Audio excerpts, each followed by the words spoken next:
Hello, നമ്മളെല്ലാവരും അതേലെ കടയിൽ നിന്നല്ലേ മാമ്പഴം അച്ചാർ വാങ്ങിക്കാറ്. അപ്പം നമുക്ക് വീട്ടിൽ തന്നെ നല്ല എരിവുള്ള മാമ്പഴ അച്ചാർ റെഡിയാക്കി എടുത്താലോ.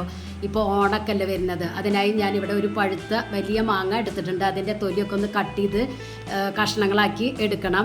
അധികം നാരില്ലാത്തതും പഴുത്ത് അളീസാവാത്ത മാങ്ങ വേണം എടുക്കാൻ. നല്ല പഴുത്ത മാങ്ങ ഇതുപോലെ ഒന്ന് കട്ട് ചെയ്തെടുക്കാൻ പ്രയാസമാണ്. ഇപ്പോൾ ഞാൻ മാങ്ങ കട്ട് ചെയ്തെടുത്തിട്ടുണ്ട്. ഇതൊരു ബൗളിലേക്ക് മാറ്റി കൊടുക്കാം. ഇനി ചൂടായ പാനിലേക്ക് 2 ടേബിൾ സ്പൂൺ നല്ലെണ്ണ ഒഴിച്ചു കൊടുക്കണം. നല്ലെണ്ണ നല്ലതുപോലെ ചൂടായതിന് ശേഷം അതിൽ കുറച്ച് കടുകിട്ട് പൊട്ടിച്ചെടുക്കാം.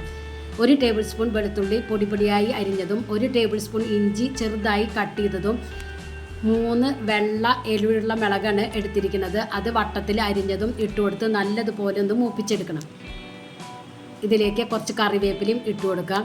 ഇപ്പോൾ ഇഞ്ചി വെളുത്തുള്ളിയൊക്കെ നല്ലതുപോലെ മൂപ്പിച്ചെടുത്തിട്ടുണ്ട്. ഇനി ഇതിലേക്ക് ഒരു നുള്ള് മഞ്ഞൾപ്പൊടിയും 1.5 table spoon Kashmiri red chilli പൗഡറും 1 ടേബിൾ സ്പൂൺ സാദാ എരിവുള്ള മുളകും ചേർത്ത് കൊടുക്കുക. കൂടെ തന്നെ 1 ടീസ്പൂൺ കായത്തിൻ്റെ പൊടിയും 1 ടീസ്പൂൺ ഉലുവപ്പൊടി ഇട്ടിട്ട് ഒന്ന് മൂപ്പിച്ചെടുക്കണം. പൊടിയുടെ റോസ് സ്മെല്ല് മാറിയതിന് ശേഷം അതിലേക്ക് കുറച്ച് ഉപ്പിട്ട് കൊടുത്ത് കട്ട് ചെയ്ത് വെച്ച മാങ്ങ ഇട്ട് കൊടുത്ത് നല്ലതുപോലെ ഒന്ന് യോജിപ്പിച്ചെടുക്കണം. ഈ ടൈമിൽ സ്റ്റൗ ഒന്ന് ഓഫ് ചെയ്തോളൂ. ഇതിലേക്ക് 1 ടേബിൾ സ്പൂൺ വിനീഗറും 1 ടീസ്പൂൺ ശർക്കരയുടെ പൊടിയും ചേർത്ത് കൊടുത്ത് നല്ലതുപോലെ ഒന്ന് യോജിപ്പിച്ചെടുക്കണം. ഇപ്പം നമ്മുടെ മാമ്പഴം അച്ചാർ ഇവിടെ റെഡി ആയിട്ടുണ്ട്. നല്ല എരിവുള്ളത്.